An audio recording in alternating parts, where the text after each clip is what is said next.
مولاي صل وسلم دائما أبدا على حبيبك خير الخلق كلهم. مولاي صل وسلم دائما أبدا على حبيبك خير. Bismillahirrahmanirrahim. Assalamualaikum warahmatullahi wabarakatuh. Alhamdulillahirabbil alamin wal 'aqibatu lil muttaqin wa la 'udwana illa 'alal zalimin. Asyhadu an la ilaha illallah wahdahu la syarikalah wa asyhadu anna Muhammadan 'abduhu wa rasuluhu la nabiyya ba'dah. Setelah kita memuji dan mengucap syukur kepada Allah Subhanahu wa taala, kemudian bersalawat atas Nabi Muhammad sallallahu alaihi wasallam. Pada hari ini tentu saya akan menyampaikan materi-materi yang tersisa pada semester ini. Adapun beberapa materi yang ingin saya sampaikan, harap disimak untuk sebagai bahan dasar dalam memahami dasar-dasar ilmu nahwu, ya, yang kita persempit menjadi isim, fi'il, dan huruf saja. Akan tetapi beberapa bagian-bagiannya yang sudah saya berikan materi-materi sebelumnya, maka dalam tahap penyelesaian tentu akan saya selesaikan ya terlebih dahulu. Yang pertama, coba kita masuk kepada babul mubtada, khobar mubtada. Apa itu mubtada dan khobar mubtada? Mubtada adalah subjek kalimat nominal. Di dalam tata bahasa Arab disebut mubtada. Sekali lagi, subjek kalimat nominal di dalam tata bahasa Arab disebut mubtada, yaitu isim yang di'irabkan rafa. Kita ketahui bersama, rafa itu senantiasa identik dengan dhammah. Adalah dimaksudkan sebagai subjek kalimat nominal. Contoh, ya, coba perhatikan ini contohnya. Ya. Al-amalu khairun min alfi maqalatin. Sekali lagi. Ya, sekali lagi. Al-amalu khairun min alfin maqalatin. Apa di situ dikatakan? Perbuatan nyata lebih baik daripada 1000 ungkapan teori. Ini adalah contoh isim yang diirobkan rofa adalah sebagai subjek kalimat nominal. Kemudian mubtada dimaksudkan sebagai kata yang dijelaskan oleh khabar. Mubtada sama dengan objek dan khabar adalah predikatnya. Artinya isim atau kata benda dilihat dari kejelasan bendanya. Dibagi menjadi dua. Satu isim ma'rifat. Apa itu isim ma'rifat? Isim yang sudah diketahui atau sudah dimaknai atau sudah difahami mana yang dimaksud tersebut. Kemudian yang kedua ada ismul nakirah, yaitu isim yang bersifat umum, tidak tertentu, tidak jelas apa itu maksudnya. Maka kemudian isim yang tidak ma'rifat berarti nakirah. Baik, saya ulangi. Isim ma'rifat adalah isim yang sudah diketahui, sudah jelas. Ya, kemudian isim nakiro adalah belum diketahui, belum jelas dan masih bersifat umum, ya. Oke. Kemudian berikutnya adalah 6 kelompok isim yang termasuk isim ma'rifat. Apa itu isim ma'rifat? Isim yang sudah jelas, yang sudah diketahui maksudnya. Sudah menyampaikan kata benda tersebut. Sudah kita jelaskan di sebelumnya ya. Contohnya adalah isim alam. Isim alam itu apa saja? Ya, nama nama orang, nama hewan, kota, negara, desa, dan lain-lain ya. Contoh Baqaratun, sapi. Ya. Kemudian nama orang, Mahmud Al-Barbasi. negara, Indonesia, Iraqi, kan gitu. Kemudian kota Samarinda, Jakarta, Bandung, desa, desa Sidomulyo misalnya, desa Karangkates, dan lain-lain. Itu adalah isim ma'rifat yang sesungguhnya sudah kita ketahui maksud dan tujuannya. Kemudian isim domir. Isim domir itu contohnya adalah huwa. Huwa itu kan sudah jelas dia tapi untuk laki-laki. Huma untuk dua orang dan juga laki-laki. Begitu juga dengan hiya. Itu kan dia tapi diperuntukkan untuk perempuan, tidak untuk laki-laki. Maka sudah kita tahu maknanya. Kemudian yang ketiga ismul isyarah, kata tunjuk.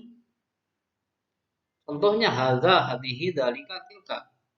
Kemudian isim mausul, kemudian isim yang ada alnya. Isim mausul itu kata benda relatif ya. Kalaupun misalnya sifatnya relatif, ada kata-kata benda itu namanya isim mausul. Kemudian isim yang ada alnya. Isim yang ada alnya itu juga adalah bentuk kata benda yang sudah jelas pemaknaannya. Contoh misalnya kitabun. Kan bersifat umum saja buku-buku yang mana, tapi kalau al-kitabu inilah buku. Berarti yang ada alnya itu adalah masuk ke dalam isim ma'rifat. Kemudian ismun nakiro yang berposisi mudhof. Yang mudhof ilaihnya berupa isim ma'rifat. Salah satu yang 5 di atas. Ya, di situ ada contohnya. Yang terbaik di antara kamu sekalian adalah yang berguna bagi orang lain. Oke. Yang digaris bawahi itulah salah satu contoh yang berposisi mudhofnya. Ya, kemudian keterangannya isim domir ya sudah tadi saya sampaikan salah satu contohnya. Oke, berikutnya ismul isyarah. Ini juga sudah saya sampaikan tadi. Hadza seorang laki-laki, benda yang dianggap laki-laki. Hadhihi juga untuk perempuan atau muannas. Dzalika untuk laki-laki, tilka untuk perempuan. Isim mausul, kata benda yang relatif yang sering muncul dalam bacaan diantaranya ya sepertinya ada ma, kemudian man, ya alladzi, allati, alladzina, seperti itu ya. Banyak kalau kita lihat di dalam ayat-ayat suci Al-Qur'an, ya. Contohnya wailul lil mutaffifin alladzina idza iktalu 'alan nasi yastawfun. Alladzina idza iktalu 'alan nasi yastawfun. Oke. Kemudian biasanya isim yang menjadi mubtada berupa isim yang ma'rifat. Sekali lagi kalau isim dia sifatnya yang menjadi mubtada, maka isimnya yang ma'rifat. Kata yang menjadi khobar harus pantas dan disesuaikan dengan mubtadanya dalam peruntukan pemakaiannya. Berikutnya adalah sifat wa mausuf hal wa sahibul hal. Sifat adalah status kata yang menerangkan sifat benda. Status kata yang menerangkan sifat benda. Oleh karenanya, kata yang berstatus sifat harus menunjukkan arti sifat. Oke, kata yang berstatus sifat harus menunjukkan arti sifat tersebut. Biasanya berupa sifat isim fi'il, isim maf'ul atau sifat mutasyabihat, yaitu isim yang memberikan pengertian arti sifat. Ya, isim yang berstatus sifat harus bersesuaian dengan mausufnya atau isim yang disifatinya dalam 4 hal, yaitu ma'rifat atau nakironya tertentu atau umum, jenis kelaminnya mudzakkar atau muannas, jumlah isinya mufrad atau musanna, i'rabnya rafa, nasab atau jar. Contoh, Hindun tilmidatun mujtahidatun. Hindun siswi yang tekun. Oke. Itu adalah isim yang kemudian i'rabnya di akhir kalimat rafa atau dhammah. Seperti itu ya. Oke. Baik, selanjutnya adalah sifat seperti di atas adalah sifat hakiki, yakni benda penyampaiannya dimaksudkan untuk menyifati benda yang disebut sebelumnya. Karena selain sifat hakiki, ada juga sifat as-sababi, yakni sifat yang menyifati benda yang akan disebut sesudahnya. Contoh, ambil contoh ya. Lihat. Khalidun, waladun, mujtahidatun, ukhtuhu. Ya. Di sini ada mujtahidatun. Di sini adalah sifatnya muannas. Khalid itu saudara perempuannya anak yang rajin. Nah, kan belum jelas nih. Ini kan kita artikan secara bahasa Arabnya. Akan tetapi bisa kita maknai sebagai berikut. Saudara perempuan Khalid itu anak yang rajin. Artinya maknanya sudah bisa kita pahami. Oke. Kemudian wa huwa mutahhirun makruhu isti'maluhu. Air itu air yang bisa mensucikan yang makruh dipakai. Oke. Itu ya. Kemudian berikutnya adalah sifat as-sababi. Adalah sifat yang secara teks merupakan sifat kata sebelumnya. Tapi esensi merupakan sifat benda yang disebut sesudahnya. Jadi sifat hakiki harus bersesuaian dengan mausufnya atau yang disifatinya dalam 4 hal. Maka kesesuaian pada sifat sababi dengan mausufnya cukup hanya dalam 2 hal saja, yaitu isim ma'rifat atau nakirohnya dan i'rabnya. Nah, contoh-contoh di atas sudah melakukan 2 hal ya, ada isim ma'rifat dan nakirohnya. Kemudian i'rabnya juga sudah jelas. Selain status sifat, ada lagi status yang tidak punya i'rab sendiri. I'rabnya hanya mengikuti pada i'rab kata yang diikuti. 1. Sifat. Isim sifat untuk menerangkan sifat benda. Kemudian atof, kata sambungan. Kemudian taukid, pengulangan kata atau isim-isim tertentu. Berfungsi memperjelas. Kemudian badal atau ralat. Tentang badal dan taukid, lihat nanti pada babnya masing-masing yang akan saya jelaskan. Kemudian hal dan sahibul hal. Hal yaitu isim nakirah. Apa itu isim nakirah? Isim yang sudah diketahui tadi, sudah dipahami maksudnya, yang mengandung arti sifat atau keadaan, di mana penyampaiannya dimaksudkan untuk menjelaskan keadaan benda saat melakukan pekerjaan. Sekali lagi, penyampaiannya dimaksudkan untuk menjelaskan keadaan benda tersebut saat melakukan pekerjaan. Isim yang menjadi hal biasanya berbentuk isim sifat, yaitu sigat isim, fa'il, isim maf'ul, atau isim yang mengandung arti sifat atau keadaan. Contohnya, ja'ani Khalidun maridun. Khalid datang kepadaku dalam keadaan sakit. Nah, ini kan memperjelas keadaan benda tersebut. Artinya, dalam bab ini yang penting untuk diingat adalah bahwa isim yang berstatus hal harus berupa isim sifat yang nakirah. Masih umum ya, belum diketahui. Sedangkan yang menjadi sahibul hal atau dzul hal harus isim yang ma'rifat. Isim ma'rifat itu yang tadi contoh 5 sebelumnya yang saya jelaskan pada penjelasan sebelumnya. Oke ya. Kemudian berikutnya adalah kana wa akhwatuha. Kana dan akhwatnya. Kana dan kawan-kawannya. Selalu bersama mubtada dan khabar mubtada. Tetapi Tapi kemudian status mubtada dan khobar mubtada dicopot oleh kana dan kawan-kawannya setelah keduanya tidak punya kedudukan.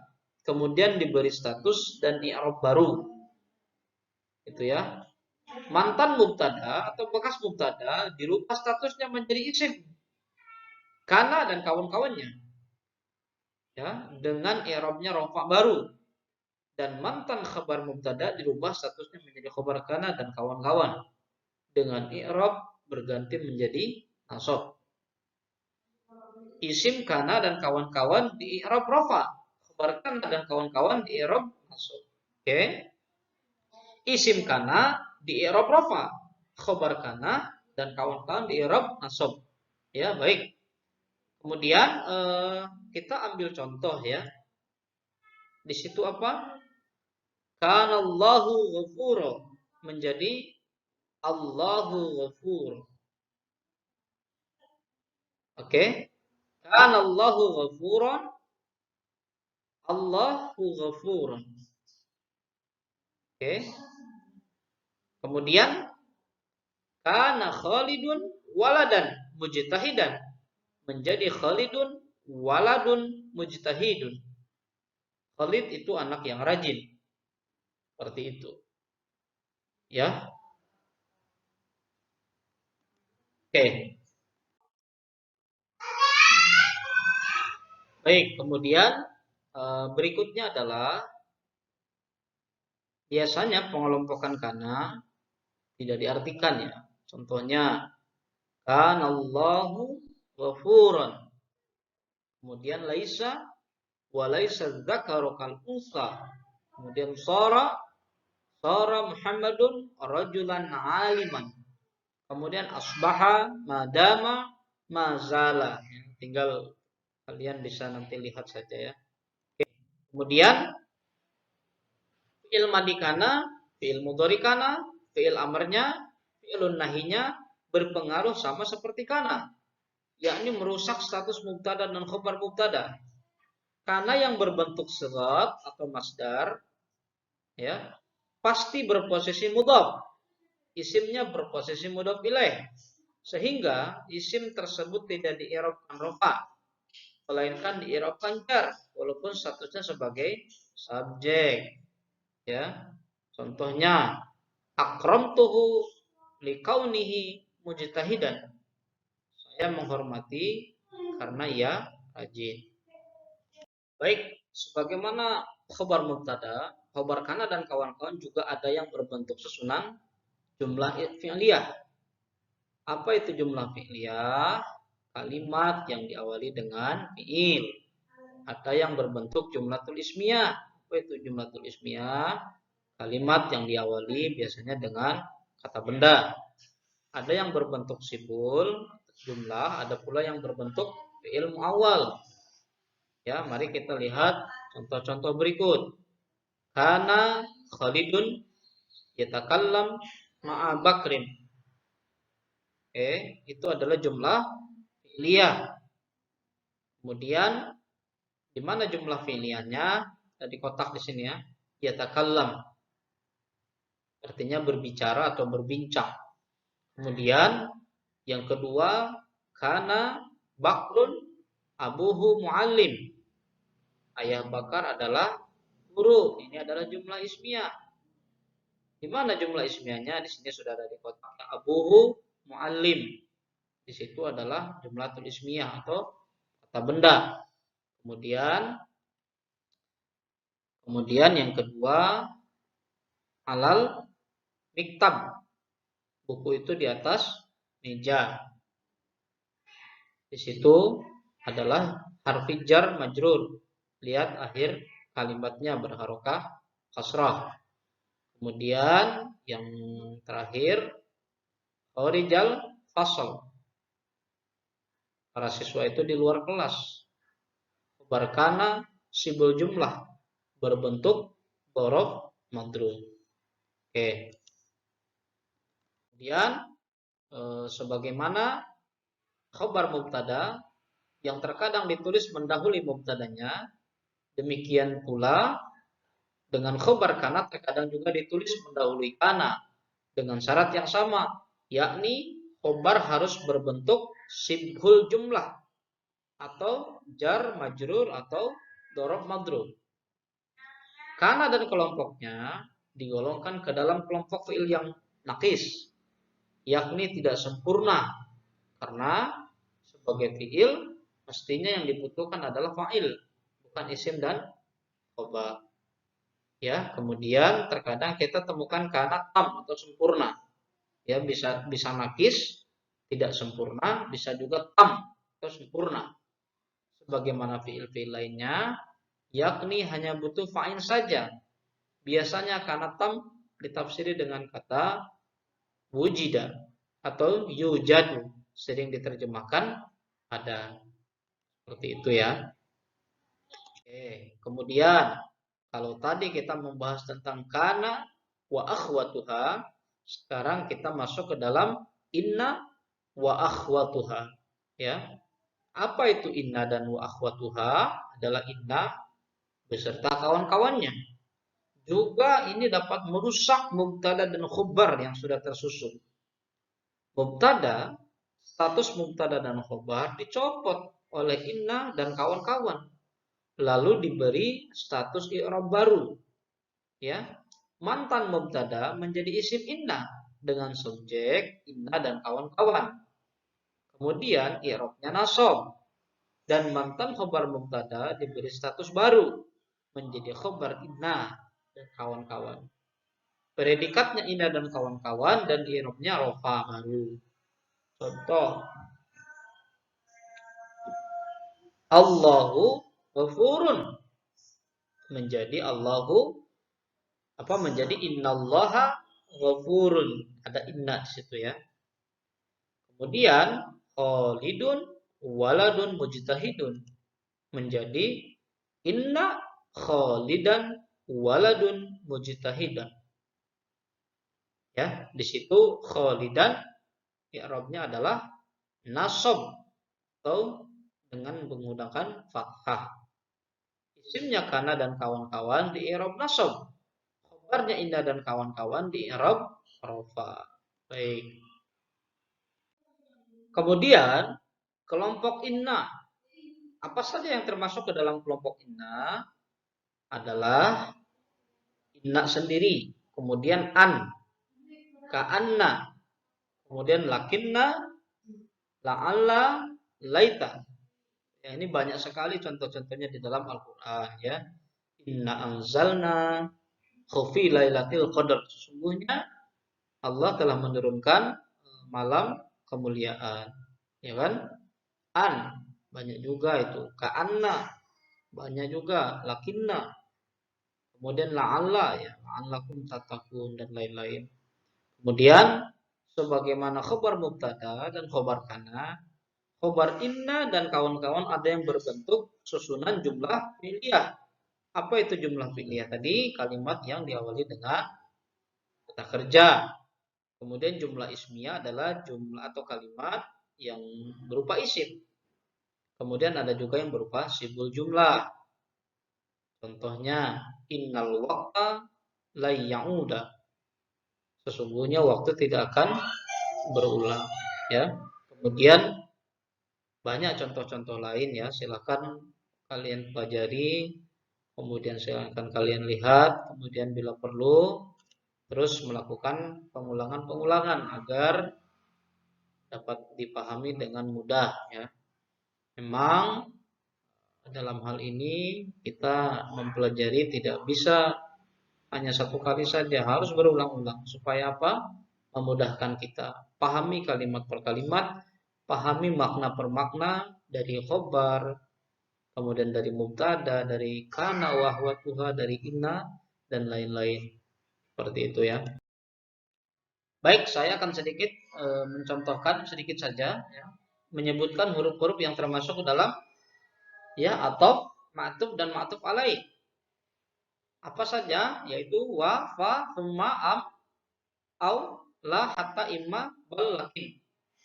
Ya, contoh di sini adalah ja'ani Khalidun wa Bakrun. Khalid dan Bakar datang kepadaku.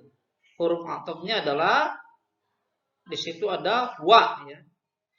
Kemudian di kalimat berikutnya ada Ja'a Khalidun fabakron. Khalid datang, maka sesaat kemudian Bakar datang. Kata-kata yang di tanda bold hitam kemudian itu menjadi maksud dari atop tersebut. Oke. Kemudian dalam artian kata yang menyambung sesudah huruf atop disebut ma'tuf. Dan yang disambungi disebut ma'tuf alaih. I'rab atop mengikut ma'tuf alaihnya. Rofa, nasab atau jar. Ya, baik. Saya kira itu contoh-contohnya saja ya. Sekali lagi mungkin nanti akan ada satu penjelasan lagi sedikit tentang beberapa materi-materi yang masih belum saya sampaikan. Jelas seluruh materi yang sudah saya berikan baik berupa materi video-video sebelumnya maupun materi-materi yang sudah saya berikan berupa materi file, silahkan dibaca, dipelajari. Kemudian jika kalian menonton video ini memang tidak bisa cukup satu kali, silahkan dibaca, dipelajari, dipahami ya. Karena memang sekali lagi mempelajari bahasa Arab itu susah-susah gampang ya, bisa susah, bisa juga sangat gampang. Tergantung kita saja ya. Sekali lagi, insya Allah mudah-mudahan bermanfaat bagi kita semua.